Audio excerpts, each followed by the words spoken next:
think a good guiding principle of what you do want is just the primacy of protecting the mother-baby dyad. I think that's very much by God's design. In fact, at least one culture, there's one word that refers to the mother and baby as if they're one being. And for that, for several weeks after birth, truly it is. You can almost put the word mom and baby together. Yeah.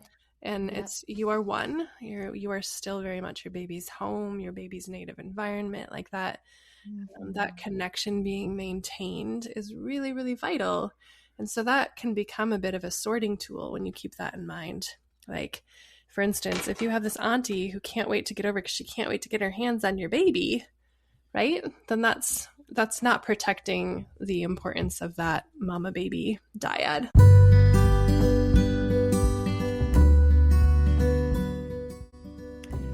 Holy Wild Birth is a podcast embracing the reclamation of giving birth rooted in God's original design, undisturbed. Here, we share home birth stories highlighting God's presence as the great midwife, as well as conversations about all aspects of a holistic, spirit-led childbearing year, from the perspectives of myself, traditional midwife Lauren Hall, of Rooted in Eden Private Membership Association, and me, holistic birthkeeper and photographer Brooke Collier of Sister Birth. Together, we are co-founders and facilitators of Hearth Mother Journey, where we are raising up the next generation of holy wild birthkeepers. To choose a holy wild birth journey is to consecrate all of your decisions unto the Lord and reclaim creation unadulterated by centuries of human attempts to control and improve upon what God has called good.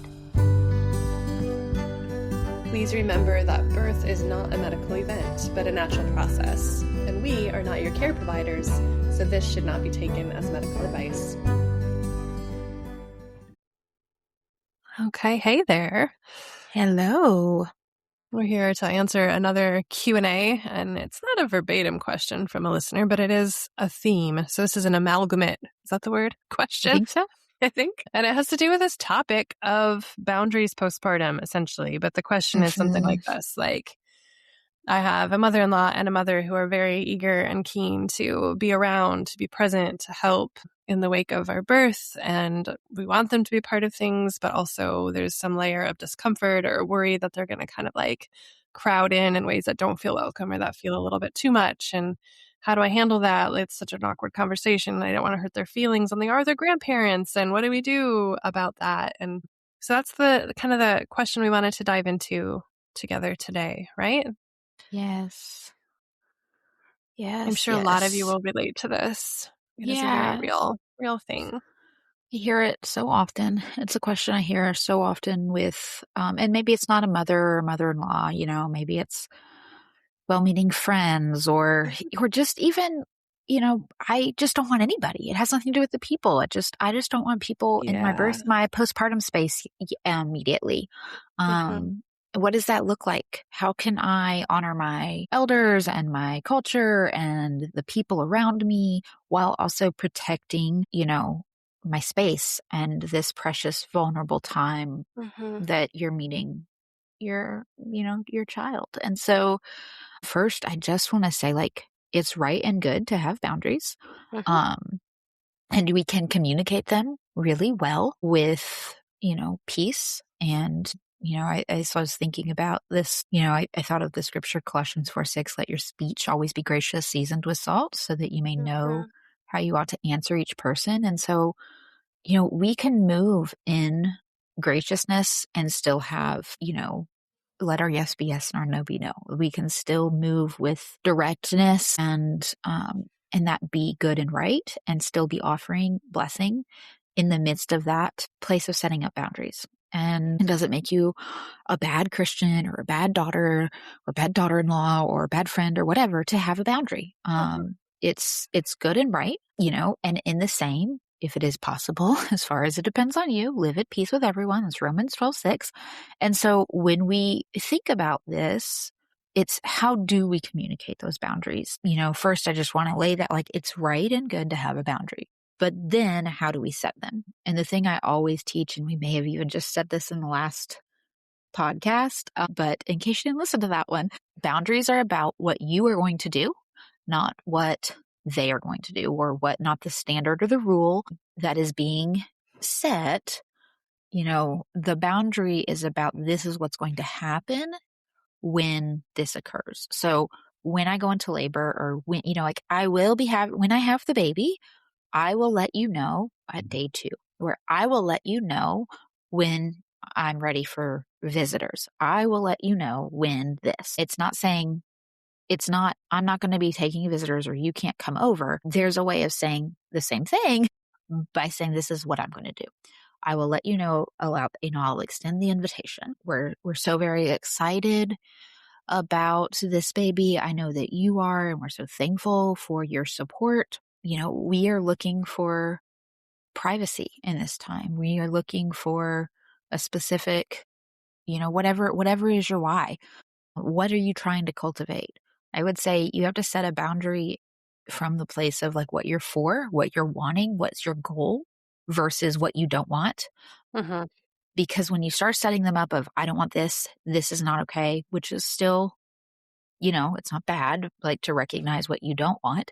You should still do that. But when you are communicating and when you're moving towards, the best way to move in peace, the best way to walk in graciousness when setting up these boundaries, especially if there's already some toxicity in the relationship in which you're setting those boundaries, it's really, really easy for us to create walls instead of boundaries. Mm-hmm. It's really easy to begin to guard yourself and, build even as I say it, I think of these like high castle walls, just building around the fortress, and like, no one's coming into my postpartum because this is, they're going to disrupt my peace. Okay. What would it look like to have this as a boundary of what you're going to do, and a gate that has access for the people that you want to be able to come in? Yeah. That also, like, it limits the access, right? I think that's really what boundaries are about, is stating who has access to you and to what degree they have access. And I even think about Jesus, he had his 72 and he had his 12 and he had his 3. And that didn't mean that the people in the 72 were less loved than Peter, James, and John, but he had a higher access. There were some in the 12 that didn't get invited into the Garden of Gethsemane, Were they rejected? No. Like, he still washed their feet. He still loved them. He still died for their sins. But there was a higher level of access that he gave to his trusted 3. And so in the same way, we can find what is the level of access that we have for this person in mind, and what level of access did they get in my postpartum period? And what is that? What does that end up looking like? What does that feel like? You might have to journal this out. You might have to, especially if it's a really sticky situation, you might have to take some time. First, pray. Listen to the Lord. God, what is a healthy boundary?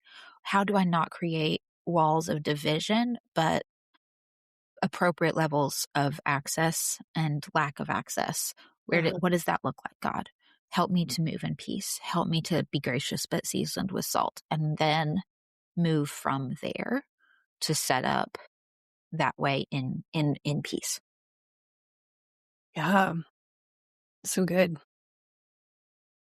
I think a good guiding principle of like what you do want, at least this is probably our opinion, is just the primacy of protecting the mother baby dyad. I think that's very much by God's design. In fact, I can't remember what culture it is, but in a culture, at least one culture, there's one word that refers to the mother and baby as if they're one being. And for several weeks after birth, truly it is. You can almost put the word mom and baby together. Yep.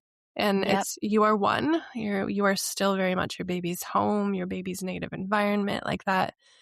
That connection being maintained is really, really vital. And so that can become a bit of a sorting tool when you keep that in mind. Like, for instance, if you have this auntie who can't wait to get over because she can't wait to get her hands on your baby, right? Then that's not protecting the importance of that mama baby dyad. Like, she might need to be somebody who either needs to be put off from coming to visit at all until your 4th trimester is over, or be given very clear parameters about what her visit will and will not involve.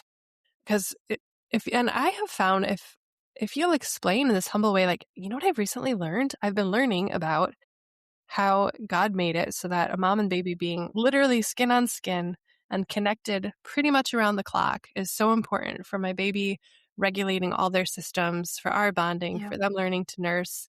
I never knew how important that was. And now that I know, it's become really important to me to honor and protect that. And so that's why we're kind of setting up some of these expectations about what it looks like to have visitors. That's why we're asking you that if you come, yeah, you might be able to hold the baby for a few minutes, but don't count on it. Like, we'll see if it works out. But for you to sit with us and talk with us for a little while, or for you to mother me in other ways or help with things around the house so that I can keep making this goal primary of keeping this mother baby connection. People who are emotionally healthy they'll tend to get that. And sometimes that's all they need is just like that vision of like, this is the why.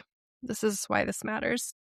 And like you already said, Lauren, padding that on both ends with, gosh, we're so blessed that you care, that you love this baby with us, and that you want to be a part of this baby's life. That matters so much. Thank you. And I'm learning this, and this, and that's why we're asking this, and this. And that will change over time. And we're so excited for the lifelong relationship you're going to have with this baby and the ways that you're going to build a connection and a bond and a relationship with them in good time. So that's for healthy people. Yeah, absolutely. Not everyone is that healthy, though. Sometimes it's not quite that simple. And something that I've used just to kind of piggyback on exactly what you said, there's actual research. This is not just, this is how I feel, I feel good, or this, is something that Brooke and Lauren made up on the podcast that I've been listening to. Like, there is you've probably all heard of kangaroo care or Kanga care. Dr. Niels Bergman has done tons of research on this and quote unquote, coined the term and created this entire thing that God already designed, right?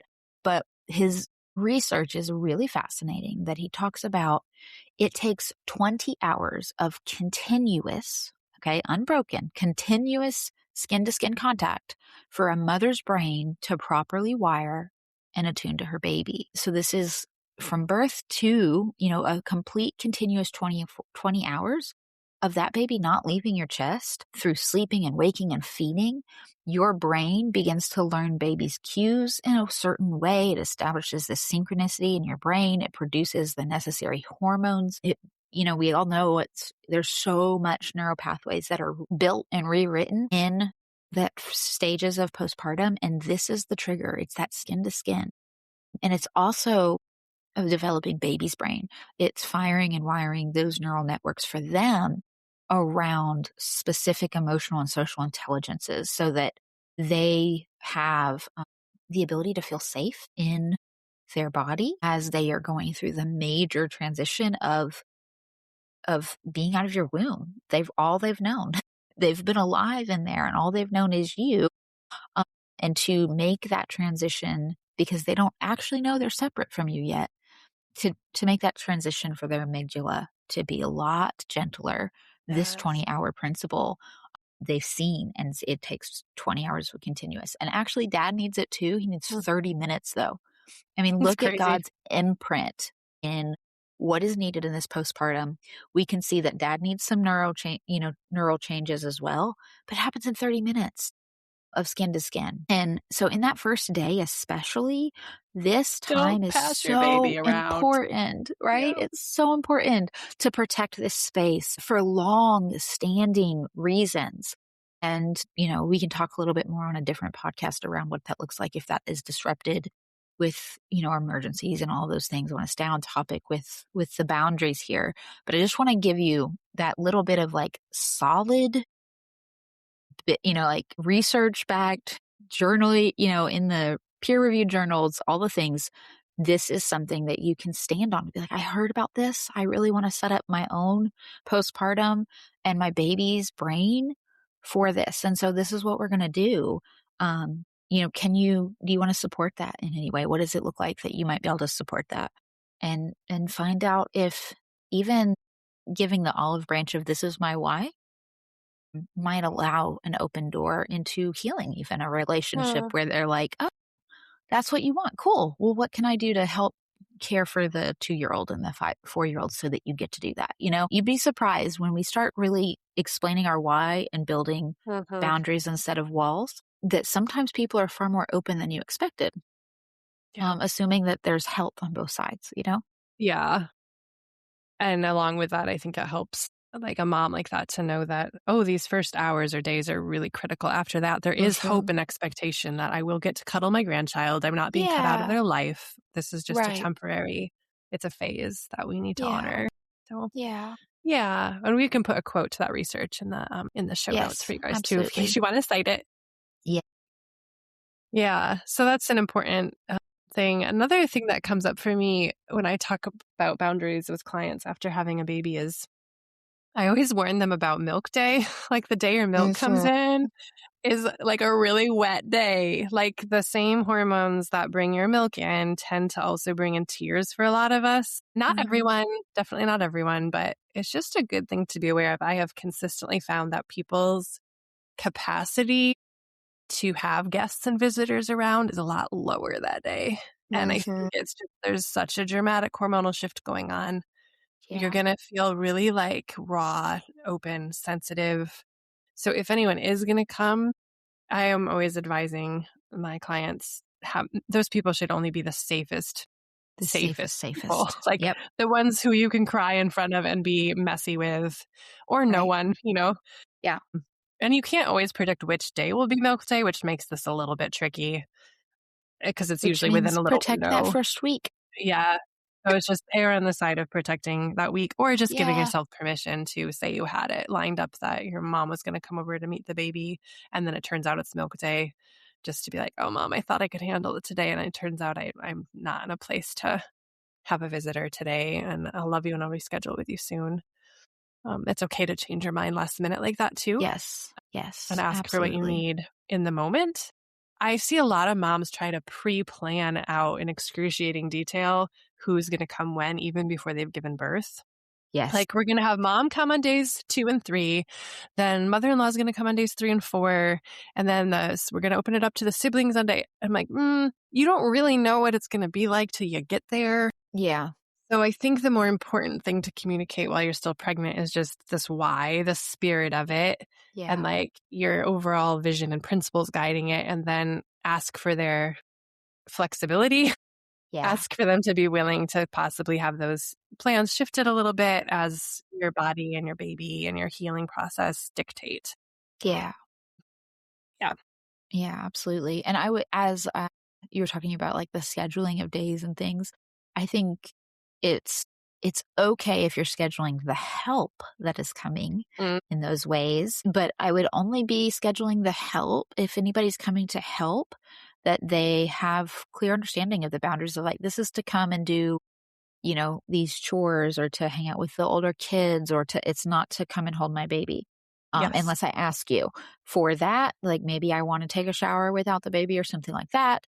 But it's not to come and hold the baby or to meet the baby. So the visiting, recognize that there's a difference between people coming over and visiting to see and meet and see how you are and hear your birth story and connect with you. And that can be nourishing. It can be draining.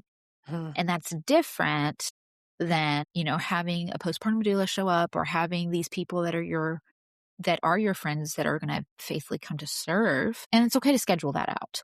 But also make sure that if you're scheduling that out, that they are people who still fit the same feelings of safety and really clearly have healthy understanding of what you're aiming your postpartum sanctuary to be.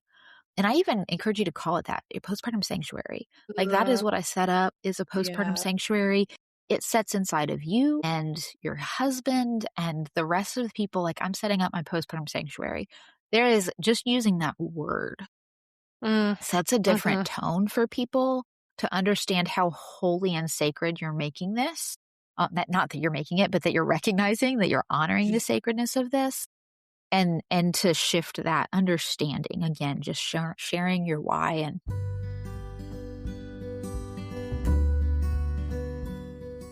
thank you so much for tuning in to this week's episode of Holy Wild Birth. We hope that you were genuinely encouraged, inspired, and challenged by what you heard today.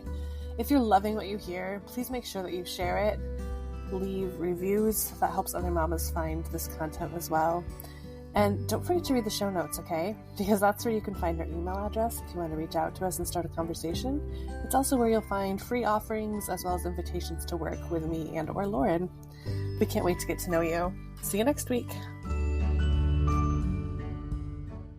And to shift that understanding again, just sharing your why and really expressing that. And I also want to just encourage you, like your honoring of that and creating the postpartum sanctuary doesn't have to look the same as mine or Brooke's or the Instagram reel that you saw. If you are someone who just really thrives on people being around you and you have really great, healthy relationships and you could never dream about not wanting your mom or there or your mother-in-law, like you have great girl, like my mama was sitting on the couch the whole time for the first week of my, like she didn't go, she moved her office into my room because we have a solid relationship. And that's exactly what I needed. Write out what your why is, not what you think it should be. That's good. And then, set it up for your life and the people that are there. Yeah. And ask yourself, what do I personally need based on my knowledge of myself and the relationships in my life? What do I, in my unique context, need in order to honor this time of mother-baby bonding well? Exactly. And sometimes extended family can facilitate that beautifully. And there's some cultures that haven't lost the wisdom of the aunties and the mamas and the grandmas circling around and mothering a mother while she mothers her baby. You may be blessed enough that you have that situation. And if you do, then lean into it by all means. Like a lot of us would die to have that. But unfortunately, in our modern American culture, not a lot of us are still in touch with how to show up and support that in that like village way. So this brings up again something we talked about in the last episode. Like there's sometimes grief that comes up when we think about topics like this. Because you might be listening thinking, I just wish it was different. Like I wish I didn't even have to think about how to keep my mother-in-law away for 5 days. And that I wish I could just have her come over and trust that in coming over, she was going to show up in the way I need her to show up.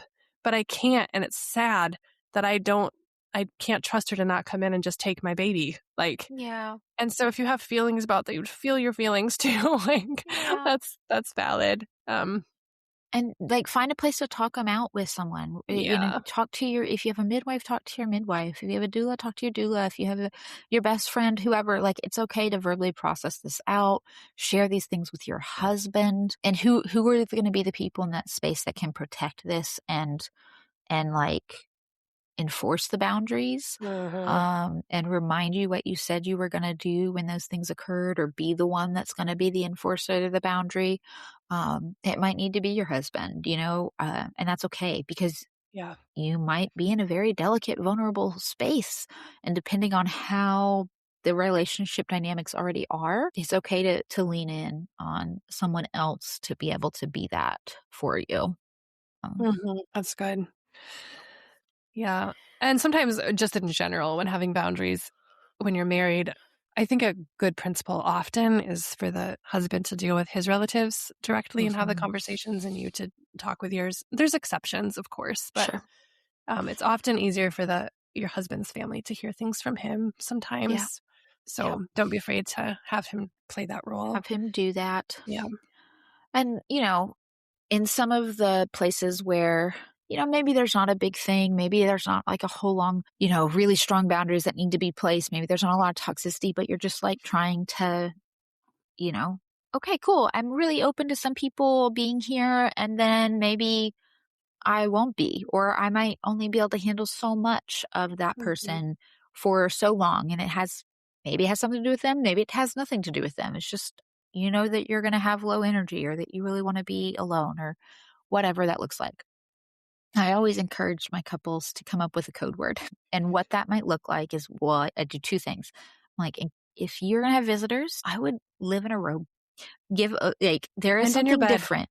In your bed, you show up, they come in to your private bedroom, and you are in the bed with a baby on your chest, and you are in a robe that is closed up so that you are modest in all of the things, but it is very clear that you are not ready to host visitors. And it just sets a very quiet standard of, okay, cool, I'm going to come to even maybe you do want to get up and go to the couch to see them, but you're in a robe, you're very clearly not there to entertain them. And Mhm. so that is like an unspoken, like, especially in our culture, like it just sends a message. Yep. This is, it's not time for hosting.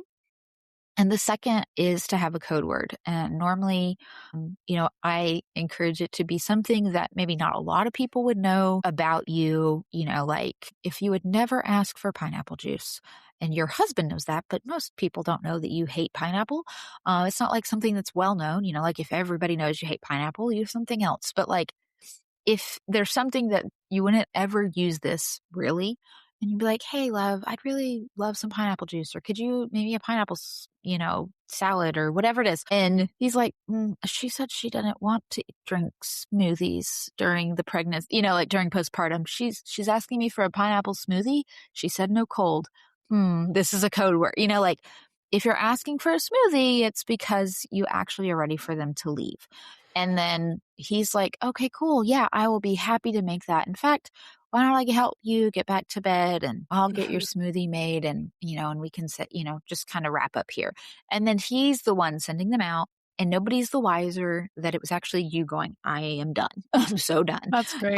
That's a great idea. So whatever that might look like for you, find a code word and use that to your advantage with your super safe people to be able to facilitate what you need done in a time when it's like, I just don't want to tell her that I don't want her here anymore. She's going to be hurt by that. And it's not even about her. I just want to go back to bed. So another thing that might work, even backing it up even further proactively, when you extend an invitation, you can put an end time on it. It's like, hey, we talked tomorrow would be a great day for you to come by and meet the baby. Wondered if you'd be free from 10 to 11 or something. You put like an end time on it. So there's already an expectation set that there is a limited duration to the visit. That can also be useful. Yep. Or give them a very specific, so one thing we do at our family that's become a tradition is my brother and sister-in-law are very safe people for me, very, very safe, healthy people. So we have a tradition that they bring us carry out on the first day. And so they know that their job is they're going to bring us carry out, and then we have birthday cake with them and sing happy birthday to the baby. And then they go, so they have like a purpose of some sort that they're coming in to accomplish, and then they're out. I love that. Yeah. Yep. I think that's such a good thing. And something I actually give my clients in my postpartum instructions is a little sign that's signed from your midwife. So it's not coming from them, that goes on the door. Yes. And so when people are entering the home, it's like, hey, we really mother the mother and, we like to keep baby with mom. And so if you're here, it would be really kind if you notice if there was dishes done or if some laundry needed to be folded or if an older child needs to be played with, find something to be beneficial to this while you're here. And it's like coming from their care provider instead of from them. And that seems to go a long way too. So if that's something you can employ, it's another little side. That one works really well for people who really revere professionals. Do you know what I mean? It's like, there's always like that dad who's like, the doctor's orders matter. The doctor said. And so the midwife letter on the door is like for that kind of person who's like, oh, well, if she said so, then certainly I'm going to listen. Right. Yep. It's a little annoying on some level because they shouldn't need to hear it from a professional to honor it. But sometimes, if that's how they operate, I will make a sign for you. Like, I will be a mean midwife. I will tell them they're not welcome. I'll tell them all sorts of things if you need me to. I'm sorry. She had a rough birth and I've got her on strict bed rest and no visitors unless they're going to come in and do the dishes only. She's supposed to be completely rested. Not a lot of talking. Which is a good point. Like, if you have a midwife, don't be afraid to reach out to her and ask her to write something up like that for you. If she didn't already leave you a general purpose sign, if you need her to write a specific kind of note, she might be very, very happy to do that for you. So us midwives are all about protecting your space. Absolutely. In fact, we can get a little mama bearish about it sometimes. A little bit. So.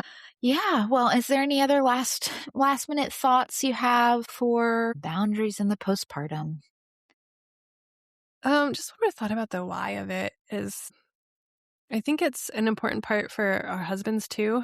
And if they are pushed to the side by myriad visitors that they're, ushering in and out or like greeting or talking to, they also are losing out on some of that precious time with their baby and you. So it's also helpful to think about, like, I'm doing this not just for the mama baby dyad, but also for my husband to have a chance to integrate this new person and bond and have time to actually sit and be with us and not be crowded out by too many other helpers. It's good for him to get to play a role in mothering you and helping you and being the person you lean into also. So make sure you plan for space for him. Yes, it's beautiful. Such an important thing. Dads get forgotten about in the postpartum far too much. Yeah. And it's real. They can even get postpartum depression. Did you know? There's a side freebie for you. So, all right. Well, I hope that this was beneficial to you in some way and that you have a gloriously restful and rejuvenating postpartum sanctuary time. Yes, and amen. See you next time. Till next time.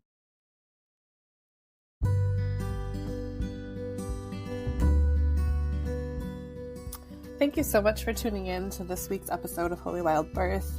We hope that you were genuinely encouraged, inspired, and challenged by what you heard today. If you're loving what you hear, please make sure that you share it. Leave reviews. That helps other mamas find this content as well. And don't forget to read the show notes, okay? Because that's where you can find our email address if you want to reach out to us and start a conversation.